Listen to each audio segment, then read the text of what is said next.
बड़ों को प्रणाम, दोस्तों को नमस्कार, छोटे को ढेर सारा प्यार। आज मैं विधि के नज़र के चैनल पे आप सभी का स्वागत करता हूं।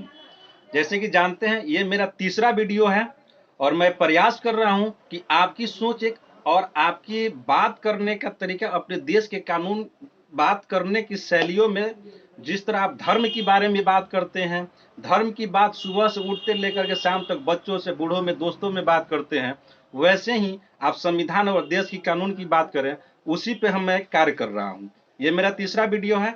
हो सकता है कुछ गलती हो जाए या बोलने में कहीं त्रुटियां हो, इसके लिए मैं पहले ही आपसे क्षमा प्रार्थी होऊंगा, क्योंकि मैं प्रयास कर रहा हूं कि अपने देश में जिस तरह लोग सारे धर्म वाले, जिस धर्म के जो मानने वाले अपने धर्म ग्रंथ की जानकारी रखते हैं, उसी तरह आपको देश की कानून और संविधान, जैसे देश का संविधान और देश की कानून, ये भारतीय दंड संहिता है, देश की कानून दोनों की जानकारी होनी महत्वपूर्ण है, अति महत्वपूर्ण है। क्यों?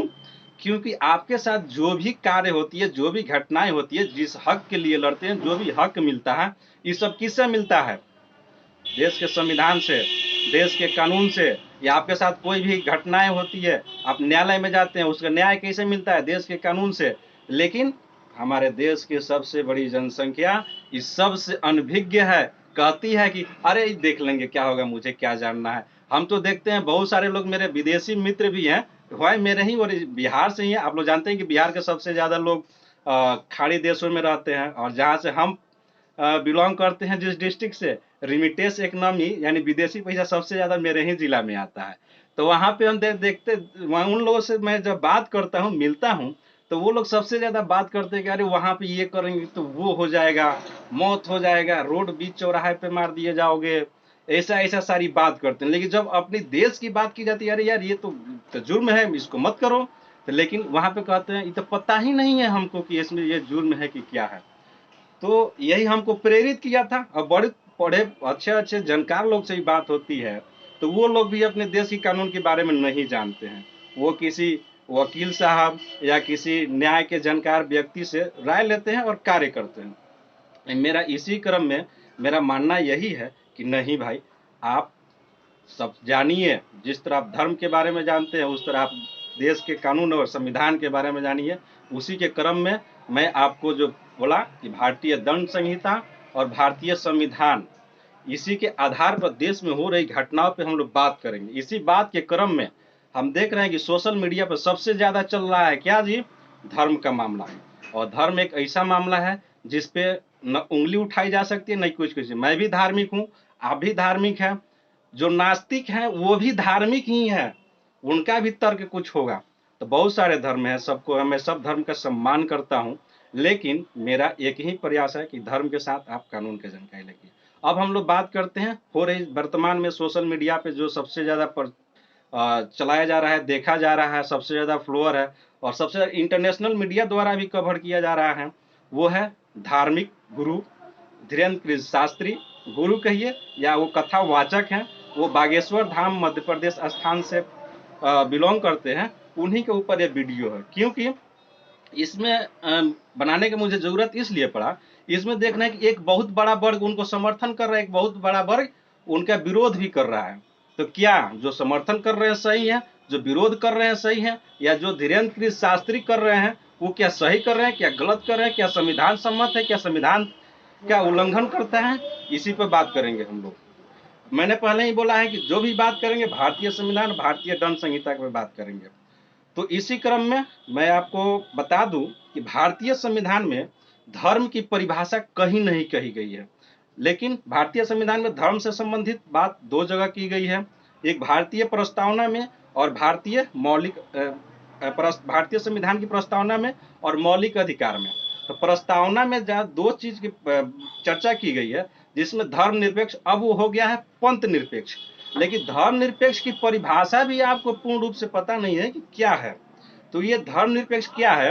हर हर शिक्षक, हर लोग अपने अपने तरह से करते हैं, लेकिन संविधान सम्मत धर्मनिरपेक्ष में जो किया गया है, उसमें कहा गया है कि धर्मनिरपेक्ष का मतलब क्या होता है, ये हम लोग जानते हैं। थोड़ा सा गर्मी होने लगे उसमें, जो धर्म निरपेक्ष की बात की गई है, तो धर्म निरपेक्ष का मतलब क्या होता है मैं इस पे बताता हूँ। धर्मनिरपेक्ष में कहा गया है कि सरकार न तो धर्म विरोधी है होगी और न ही ईश्वर समर्थक। धर्मनिरपेक्ष का मतलब होता है कि न ही धर्म विरोधी और न ही ईश्वर समर्थक, यानी संविधान इस धर्म को मानने वाले, धर्म को नहीं मानने वाले, आस्तिक नास्तिक सबको समान नजर से देखेगी, यानी वही धर्मनिरपेक्ष हुआ। तो इसी क्रम में हम लोग आते हैं, हाँ क्या धीरेन्द्र किशोर शास्त्री कर रहे हैं तो संविधान का उल्लंघन कर रहे हैं क्या? संविधान में वो जो कर रहे हैं संविधान सम्मत है? इस पे बात करते हैं। तो मुझे तो अभी तक जहां तक दिखाई दे रहा है कि उन्होंने संविधान का उल्लंघन नहीं किया है। क्यों? क्योंकि जो संविधान में उन प्रावधान किया गया उसी के दायरे में है। जैसे संविधान में अनुच्छेद मौलिक अधिकार जो दिया गया, मौलिक अधिकार में अनुच्छेद 25, 26, अनुच्छेद 27, अनुच्छेद 28 आपको धार्मिक स्वतंत्रता का प्रावधान करता है। धार्मिक स्वतंत्रता उसमें क्या क्या है कि आप किसी भी धर्म को मानिए, किसी भी धर्म को प्रचार कीजिए, किसी भी धर्म को उल्लंघन नहीं करना है। 26 में है कि अगर आप धर्म वर्म जो भी मान रहे हैं तो उसके लिए कार्य जो कर रहे हैं उसका प्रावधान किया गया है। मैंने जो जैसे आप देखते हैं कोई भी धर्म के प्रचार के लिए कुछ जो भी प्रबंध किया जा रहा है वो प्रबंध के बारे में बात की गई है, कर के बारे में बात की गई है, राज्य किसी धर्म को स्थापित नहीं करेगी इसकी बारे में बात की गई है। तो ये हुई भारतीय संविधान। अब हम लोग देखते हैं धीरेन्द्र किशोर शास्त्री जो बागेश्वर धाम से संबंधित है, क्या वो संविधान का उल्लंघन किए इसमें कहीं? तो हमको तो नहीं दिखाई दिया। तो वो तो हमको मौलिक अधिकार के अंतर्गत ही सब कर रहे हैं। और रही बात धर्म की और धर्म प्रचार की बात, ये प्राचीन समय से चली आ रही है। अब प्राचीन समय से चली आ रही है। जैसे हम लोग अपने भारतीय सनातन धर्म को देखते हैं तो इसमें हम लोग देखते हैं 4 वेद है। हम उस पहलू को जोड़ना चाह रहे हैं जिसके लेकर के इनको आक्षेप लग रहा है, या भारतीय संविधान में सबसे ज्यादा भारतीय देश में और साथ खासकर गरीब राज्यों और गरीब तबकों में सबसे ज्यादा देखा जाता है। मेरे व्यक्तिगत मैं अपना बोल रहा हूँ कि सबसे ज्यादा देखा जाता है। तो हम लोग थोड़ा सा इस पर प्राचीन समय में बात कर लेते हैं। धर्म की बात प्राचीन समय से चलती आ रही है, जिसमें हम लोग वैदिक काल से देखते हैं तो ऋग वैदिक काल में उधर से आते हैं तो 4 वेद की बात की गई है। चारों वेद में बहुत में सारा वैज्ञानिक बात भी की गई है, धार्मिक बात भी की गई है। उसमें है अथर्ववेद जिसमें जादू टोना का भी बात की गई है और उस पर कार्य भी होती है। तो उसी क्रम में इन पे आरोप लगता है, क्या ये भ्रम फैला रहे हैं, जादू टोना कर रहे हैं क्या? ऐसा कुछ हो रहा है? क्योंकि जहां जहां इनका वो कथा वाचन होता है वहां पे कुछ लोग द्वारा वो भूत खेलना या किसी नकारात्मक एनर्जी की बात की जाती है। और खुद धीरेन्द्र किशोर शास्त्री कहते हैं कि एनर्जी 2 होती है, सकारात्मक और नकारात्मक। तो हम उनके पास नकारात्मक शक्ति आ जाती है जिसको बाहर निकालते हैं। तो उसी क्रम में देखते हैं तो क्या ये वैसा कोई कार्य किए हैं जादू टोना जंतर मंतर मार के? इसके लिए अब आते हैं हम लोग भारतीय दंड संहिता पे। भारतीय दंड संहिता में अगर कुछ जादू टोना करते हैं इसके लिए कुछ प्रावधान है?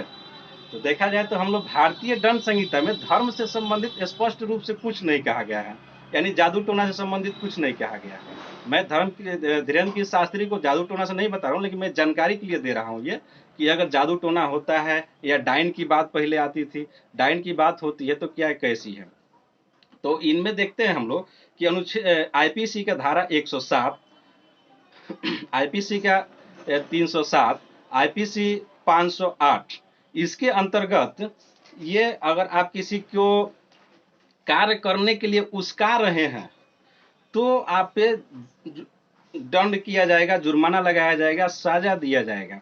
लेकिन स्पष्ट रूप से इसमें वर्णन नहीं किया गया कि आप धार्मिक कार्य से संबंधित भड़का रहे हैं या जादू टोना कर रहे हैं, नहीं है। ये इसके तो दुष्प्रेरण के अंतर्गत ये सब आता है, तब इन पर कार्रवाई की जाती है। तो ये हो गया। तो हम लोग देख रहे हैं धीरेन्द्र किशोर शास्त्री किसी में नहीं आते हैं या आते भी हैं, ये न्यायालय कार्य है, केस होगा उस पर होगा। हमको जानकारी देना है कि आप जो किसी भीड़ के पीछे जा रहे हैं, आप अनभिज्ञ हैं, तो आपके भारतीय संविधान में क्या प्रावधान है, भारतीय दंड संहिता में क्या प्रावधान है, ये बताना।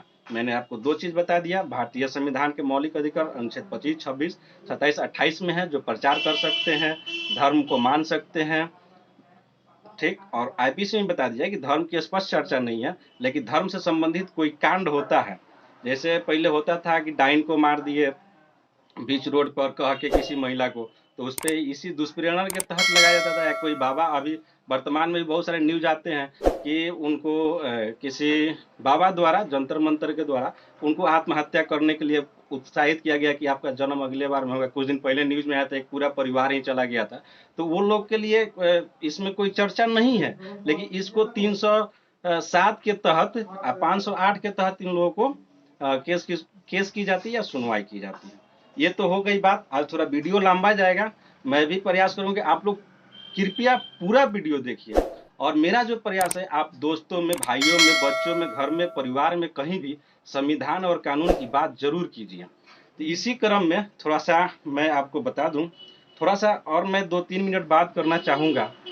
कृपया सुनिए, और गलत लगे तो मुझे माफ़ कीजिएगा या सजेशन कीजिए मेरे, आप जा कर के यूट्यूब में, या मैसेज कीजिए, मैं उस पर कार्य करूँगा। तो जैसे हम लोग तो बात हो गई है धर्म मानने की, ये आईपीसी की, लेकिन हमारे संविधान में भी अनुच्छेद 51 के में प्रावधान किया गया है कि आप वैज्ञानिक सोच बढ़ाइए, शिक्षित कीजिए, सब कुछ कीजिए। तो थोड़ा शिक्षा पे हमको बात करना है। आप देखते होइएगा जहाँ भी, थोड़ा सा मैं अपने एक कहानी जैसे या जो घटनाएं होती है बता रहा हूँ, मैं अपने बचपन की बात बता रहा हूँ कि जिस मोहल्ला में हम लोग या कहीं जाते थे जहाँ सबसे ज़्यादा गरीबी थी, अगर कुछ भी हो जाता था तो वो लोग जाते थे किसी बाबा के पास, झाड़ फूक करते थे, पानी लाते थे, बहुत लगाते थे। तो उसका मेन कारण 2 ही था, आप लोग समझ सकते क्या है, गरीबी और अशिक्षा। तो ये गरीबी और शिक्षा पर कार्य कीजिए। वर्तमान में तो आर्थिक एक रिपोर्ट भी आया है, 2 रिपोर्ट आया है, एक शिक्षा संबंधित, एक आर्थिक संबंधित, जिसमें कहा गया है कि 1% लोग के पास भारतीय संपत्ति का 40% हिस्सा है। और एक रिपोर्ट आया है जिसमें दिखा रहा है कि सबसे ज्यादा जो महिलाएं हैं, बच्चियां, उनका नामांकन जो है सरकारी स्कूल में ज्यादा हुआ है प्राइवेट स्कूल की अपेक्षा। यानी लोग बच्चियों को पढ़ाने में रुचि नहीं ले रहे हैं। जो भी हो, बच्ची को पढ़ाइए, सबको पढ़ाइए। कि ये बात इसलिए कह रहे हैं क्योंकि जो उस पंडाल में देखिएगा सबसे भीड़ किसका है, और जो खेल रहे हैं वो लोग कौन है। ये मेरा एक धर्म से जोड़ के कुछ नहीं है, ये सबके लिए जरूरी है, इसलिए मैं कह रहा हूँ। मेरा उद्देश्य है विधि के नज़र से किसी को भी देखिए, क्योंकि आपका जो भी न्याय मिलेगा इसी से मिलेगा। और मैं इस वीडियो को अंत में आते आते ये तो कहूँगा, आप लाइक शेयर सब्सक्राइब कीजिए और मुझे उत्साहित कीजिए और सजेस्ट कीजिए, मैसेज में लिखिए, बेल आइकन लिखिए कि मुझे क्या करना चाहिए या जो मैं कर रहा हूँ सही है या नहीं। साथ ही आप इसको प्रसारित भी कीजिए, एक माहौल बनाइए। क्या आप जितना फिल्म गाना प्रसारित कर रहे हैं, शॉर्ट वीडियो प्रसारित कर रहे हैं, एक ज्ञान वाली बात प्रसारित नहीं की जाएगी? क्यों नहीं की जाएगी? आपका भी कर्तव्य बनता है। क्यों? पढ़ने वाले लोग ही केवल संविधान और आईपीसी नहीं पढ़े, देश के जितने नागरिक हैं, पढ़े हो, लिखे हो, जो भी है, मजदूर वर्ग हो, शिक्षित वर्ग हो, वैश्य वर्ग हो, जो भी वर्ग हो, सबको अपने संविधान और अपने दंड संहिता के बारे में जानकारी होनी चाहिए। ये मेरा मानना है और मैं चाहता हूं कि आप लोग भी इसमें सहयोग करें। आपको करना कुछ नहीं है, आपको लगना कुछ नहीं है, बस केवल क्या करना है, शेयर कर देना है और लाइक शेयर सब्सक्राइब कर देना है। मुझे इतना ही चाहिए। आप लोग सब्सक्राइब कीजिए, लाइक शेयर कीजिए और मुझे उत्साहित कीजिए। ये मेरा कार्य सही है या गलत, ये भी बताइए। क्यों? जाते जाते मुझे यही कहना है, आप जहां पर भी रहिए, अपने जिंदगी में अपने ऊपर विश्वास रखिए, सब कुछ मुमकिन है। यानी मैं कहूँगा, आप अपने ऊपर विश्वास रखिए, साइंस को बढ़ावा दीजिए, शिक्षित होइए, धर्म मानिए। धर्म मानसिक रूप से शांति देती है। मैं धर्म का विरोध नहीं करता हूँ, मैं भी धार्मिक हूँ, मानसिक से संतुष्टि देती है, लेकिन समाज में जो चलने वाला कानून है उसके बारे में भी जानकारी रखिए। इसी के लिए फिर मैं कहता हूँ, लाइक शेयर सब्सक्राइब कीजिए, मुझे यही आपको उत्साहित करेगा। आपका कुछ नहीं लगता है, बस अपने पर विश्वास रखिए और मेरे इस चैनल को शेयर कीजिए और ऐसे एक देश में माहौल बनाइए जिससे कि अपने संविधान और कानून की जानकारी रखा जाए।